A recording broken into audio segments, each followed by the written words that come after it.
Assalamu alaikum students, welcome back to my channel. Today we will learn second half chapter 8 and the topics are water pressure, hydraulic lift, elevator and air pressure. In topics को मैं आपको बहुत simple और precise वे में board exams के according समझाऊंगी. तो आइए start करते हैं. When we observe that the speed of water from a tank coming out of tap on ground floor is greater than the speed of water coming out of a tap on upper story. चलिए इसको मैं आपको वैसे बताती हूँ. आपने देखा होगा कि आपके घरों में जो पानी की टैंकियाँ हैं उनको टॉप मोस्ट फ्लोर जो होता है उस पे हम प्लेस करते हैं. और उसके अलावा हमने देखा होगा कि जो upper stories of our house हैं उसमें क्या होता है, उसमें as compare to ground floor water pressure जो है वो क्या होता है, कम होता है. That the speed of water from a tank coming out of tap on ground is greater than the speed of water coming out of a tap on upper story. ठीक है, जो अपर स्टोरी है उसमें वाटर का pressure कम होता है tap में पानी का, और जो ग्राउंड फ्लोर है उसमें क्या होता है, ज़्यादा होता है. सो we say that actually water contains in tank exerts pressure on its walls. जो water का pressure है वो क्या करता है, वो एक pressure, एक specific force exert करता है walls of tank पे. The speed of water coming out of the tap depends on the water pressure in the pipe. अब देखें, अब एक पॉइंट है, लाइक ये हमारे पास एक एग्जाम्पल है इसकी बॉटल की, इसको हम देखते हैं. अ bottle is filled with water and इस पे हम क्या करते हैं, डिफरेंट मेजरमेंट्स पे, डिफरेंट पार्ट्स पे हम इसके वो लगा देते हैं, होल कर देते हैं और उसको फिल करते हैं पानी में. फिर उसको हम देखते हैं कि आया टॉप मोस्ट होल से प्रेशर जो है वो ज़्यादा है या लोअर टू जो होल्स हैं उनमें से हमारे पास प्रेशर ज़्यादा है. तो इससे हमें ये पता चलता है the water pressure is highest at the top point. Means कि जब ऊपर से नीचे की तरफ पॉइंट आता है पानी, तो जो लोअर मोस्ट पार्ट है वहाँ पे प्रेशर जो है वो क्या होता है, हाईएस्ट होता है. So we can say that this pressure is transmitted through the pipes to the tap. We will study different characteristics of water pressure and liquid pressure with the help of following activity. ये activity जो हमने की थी इसी से हमने देखा. So in what direction does water come out of the hole? We can infer from the activity that the greater the depth of the water in the vessel, अगर हमारे पास वेसल में क्या होगी, greater the depth of the water in the vessel the greater is the pressure of the water. जितनी ज़्यादा गहराई होगी, ऊंचाई से नीचे की तरफ पानी आएगा, उतना ही वाटर का प्रेशर जो है वो हाईएस्ट होगा as compare to the minimum height. Minimum height अब कौन सी है, जो लोअर मोस्ट होल है हमारे पास, उसमें वाटर का प्रेशर क्योंकि वो इतनी हाइट पे नहीं है, उसकी पाइप्स पे इतना प्रेशर नहीं है और उनकी पाइप की वॉल्स जो है उस पे क्या हो रहा है, lower pressure, lower force is exerted as compared to the high point. So, liquid pressure which increases with the depth of the liquid in a container is called hydrostatic pressure. अब यहाँ पे ये definition आ गई है आपके पास hydrostatic pressure की. So we can say इसकी जो definition है उसको आप यहाँ से करेंगे, such liquid pressure which increases with the depth. ऐसा लिक्विड का प्रेशर जो कि किसके साथ बढ़ता है, इंक्रीजेस बढ़ता है with the depth of the water और the depth of the liquid in a container, उसको हम क्या कहते हैं, हाइड्रोस्टैटिक प्रेशर. अब हाइड्रोस्टैटिक आपने वाटर से, लिक्विड से याद रखना है. Hydrostatic pressure that increases with the depth of the water. Okay, the next activity is about air pressure. What happens to the balloon when it is inflated by blown air into it? वो कहते हैं कि क्या होता है उस balloon के साथ जब उसमें किसी भी बलून में हवा भरी जाती है, ठीक है। Gas particles exert pressure on the wall of the container in which the gas is filled. अब जो गैस है वो क्या करती है, उसके मॉलिक्यूल्स जो हैं, पार्टिकल्स जो हैं, वो क्या करते हैं, उस कंटेनर पे इफेक्ट करते हैं, फोर्स प्रेशर लगाते हैं जिसमें वो फिल्ड होते हैं। आपने देखा ही होगा, अगर किसी हम किसी बलून में भरते हैं हवा तो वो फिल हो जाता है, टाइट हो जाता है, but when the specific amount of air is released then that inflated. For example, when a balloon is inflated, the air is added into it, hence pressure inside the balloon increases as compared to pressure outside. As a result, the size of the balloon increases. अब ये आपके पास reasoning में भी question आ सकता है कि ये वाला क्वेश्चन होगा, उसमें आपने बताना है कि क्यों जो है बलून वो फूल जाता है, क्योंकि बलून के अंदर हम हवा की जो अमाउंट है उसको इंक्रीज कर रहे हैं as compare to the outer air pressure. तो इस तरह जो अमाउंट बलून के अंदर फिल हो रही है वो क्या कर रही है, that intents the balloon to inflated, फूल जाना या भर जाना, या साइज उसका एनलार्ज हो जाना, इसकी ये रीजनिंग हो सकती है. So from these two activities we concluded that the specific amount or the specific uh, amount or particles of the water or air exerts pressure on the specific container or the object in which they are present. Okay, the next topic is hydraulic cliff elevator. इस topic को पढ़ने से पहले हम सबसे पहले इस diagram को समझेंगे. इस डायग्राम में हम देखते हैं यहाँ पे हमारे पास टू सिलेंडर्स हैं. First one as small cylinder and the second one as large cylinder. अब यहाँ पे क्या है, यहाँ पे ये जो है ये हमारे पास पिस्टन है, इसके ऊपर लगा हुआ जो है पिस्टन है. So the piston exerts pressure on the water walls. Okay, the next one piston is large piston. एक पिस्टन हमारे पास ये है जो स्मॉल सिलेंडर पे है, दूसरा जो है वो लार्ज सिलेंडर के साथ फिट है. इसके अंदर लिक्विड फिल्ड है, लिक्विड वाटर भी हो सकता है या कोई भी और लिक्विड हो सकता है. अब यहाँ पे हम देखेंगे, हमने फर्स्ट पिस्टन पे, फर्स्ट स्मॉल सिलेंडर पे जो फोर्स अप्लाई की, फोर्स को हम F1 से डिनोट कर रहे हैं, उसको हमने नाम दिया F1. और जो हमने पिस्टन 2 पे फोर्स एक्सर्ट की वो कौन सी है, F2. वो हमारे पास F2 फोर्स है. अब यहाँ पे हमने देखना है जो ये हमारा स्मॉल पिस्टन है, इस पे द अमाउंट ऑफ प्रेशर जो है वो क्या होगी, वो कम लगाई जाएगी. क्यों, क्योंकि इस पे इसका एरिया कम है, इसका साइज कम है, इसलिए इस पे फोर्स जो है वो उसकी अमाउंट लेस होगी as compare to the piston B. क्यों, क्योंकि पिस्टन बी जो है उसका हमारे पास एरिया भी देखें ज़्यादा है और एनलार्ज है. अब यहाँ पे क्या होगा कि यहाँ से F1 फोर्स जो है that tends to move the piston B.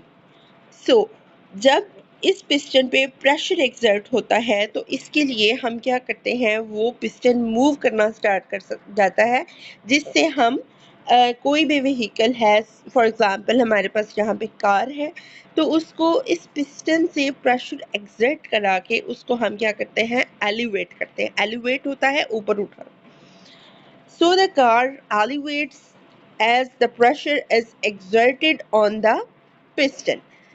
तो इस तरह हम कह सकते हैं कि जब किसी भी अमाउंट ऑफ प्रेशर जितनी ज़्यादा होगी उतना ही जो हमारे पास वर्क डन है वो क्या होगा, ज़्यादा होगा. सो अब आते हैं हमारे मेन टॉपिक की तरफ. Figure shows a hydraulic system called hydraulic lift. अब हाइड्रोलिक लिफ्ट हम इसको क्यों कह रहे हैं, क्योंकि ये लिक्विड बेस है या water based है. In this system, a small force F1 is applied on small piston which produces pressure P on the oil. Oil पे जो लिक्विड उसमें फिल है पिस्टन के ऑयल है उस पे वो क्या करता है, प्रेशर एक्सर्ट करता है and the pressure P is transmitted through the oil to a very large cylinder fitted with the piston. अब दूसरे सिलेंडर के साथ जो पिस्टन फिट है उस पे क्या वो कर रहा है, लार्ज प्रेशर जो है वो एक्सर्ट कर रहा है. Since area of this piston is very large, hence a very large force is produced by pressure P. When the area is large, the more amount of force is required. Very large force is produced by pressure P. As this bigger piston, this force may be used to lift very heavy objects such as car. तो इस तरह से जो हमारे mechanics हैं वो किसी भी व्हीकल को लिफ्ट कराते हैं. इसी फार्मूला को, इसी मैकेनिज्म को जब हम ग्रामेटिकली डिस्क्राइब करते हैं तो आपने पढ़ा होगा फोर्स जो है, प्रेशर जो है वो किसके इक्वल है, force over area over volume. So the F1 is primary force, F2 is secondary force, and A1 is primary and secondary. So as A2 is greater than A1, that's why we can say that F2 is also greater than F1. F1 जो है वो force कम थी इसलिए वो क्या है, वो less than है F2 से. और इसी तरह एरिया जो है that is also A2 is greater than A1. This is all about the hydraulic lift. The valve V prevents the backflow of oil of the same cylinder so that heavy load remains raised up. When the oil stopper is open, the oil in large cylinder flows back to the small cylinder and the load is brought down. अब यहाँ पे वो कहते हैं कि क्या होता है, हमारे पास एक वेल्व लगा हुआ है उसके अंदर जो कि क्या करता है, बैक फ्लो ऑफ ऑयल जो है उसको रोके रखता है जिससे प्रेशर जो है वो मेंटेन रहता है सिलेंडर के अंदर. जैसे ही उस स्टॉपर को हम ओपन करते हैं तो क्या होता है, the oil in the large cylinder flows back to the small cylinder and the load is brought down. और जो हमारा स्पेसिफिक लोड है उसको हम क्या करते हैं, ब्रॉट डाउन, उसको हम नीचे ले आते हैं. Next topic is activity. भी आप देख सकते हैं अगर करना चाहें तो, but I don't think so it's so important like that. Okay, the next topic is examine the effect of force in the presence of air pressure. Effect of force, force के effect को हमने study करना है in the presence of air pressure. air pressure की presence में और air pressure को हम देखेंगे कि ये क्या है. Air exerts pressure. When air exerts pressure, this pressure can be felt by blowing air into a balloon or pumping air into a bicycle tire as it inflates. तो हमने ये बात करनी है कि एयर किस तरह से फोर्स प्रेशर एक्सर्ट करती है. सो इसकी एग्जांपल में हम बलून का फूलना ले सकते हैं. पंपिंग एयर, किसी भी टायर में जब हम हवा भरते हैं तो आपने देखा होगा कि वो पिच का होता है पहले, बट जैसे ही उसमें हवा फिल की जाती है तो वो टाइट और सख्त हो जाता है. That means air also exerts pressure. The greater the amount of the air is pushed into the tire, greater becomes the air pressure. जितनी हवा ज़्यादा होगी उतनी ही हमारे पास क्या होगा, एयर प्रेशर ज़्यादा होगा. If the air is filled in excess of a certain limit, अगर एयर ज़्यादा अमाउंट में फिल हो जाए तो क्या होता है, आप लोगों ने घरों में भी मोस्टली देखा होगा कि बच्चे बलून जो हैं वो उसको ब्लो कर रहे होते हैं, फुला रहे होते हैं. तो क्या होता है, अगर एक स्पेसिफिक अमाउंट से ज़्यादा उसमें एयर फिल हो जाए तो वो क्या होता है, वो बर्स्ट हो जाता है, फट जाता है. When air is filled in a balloon or tire, the air molecules within it are free to wander about. यानी कि वो एयर के मॉलिक्यूल्स जो हैं वो फ्रीली उसमें घूमते हैं, वेंडरिंग होता है घूमना. In the course of their movement, they collide with one another and with the wall of the container. अब यहाँ पे ये reason है कि why the air exerts pressure on the walls of the specific container or balloon or something. तो ये इसकी reasoning का question जो है वो उसको आप यहाँ से start करेंगे. The air molecule within it are free to move when the air molecules are free to move wander about in the course of their movement. They collide each with one another and with the walls of the container. जब वो collide करते हैं molecule airs के air के molecules जो हैं वो collide करते हैं, एक दूसरे से टकराते हैं और कंटेनर की वॉल से टकराते हैं, तो उस टाइम वो प्रेशर एक्सर्ट करते हैं ऑन दैट स्पेसिफिक ऑब्जेक्ट.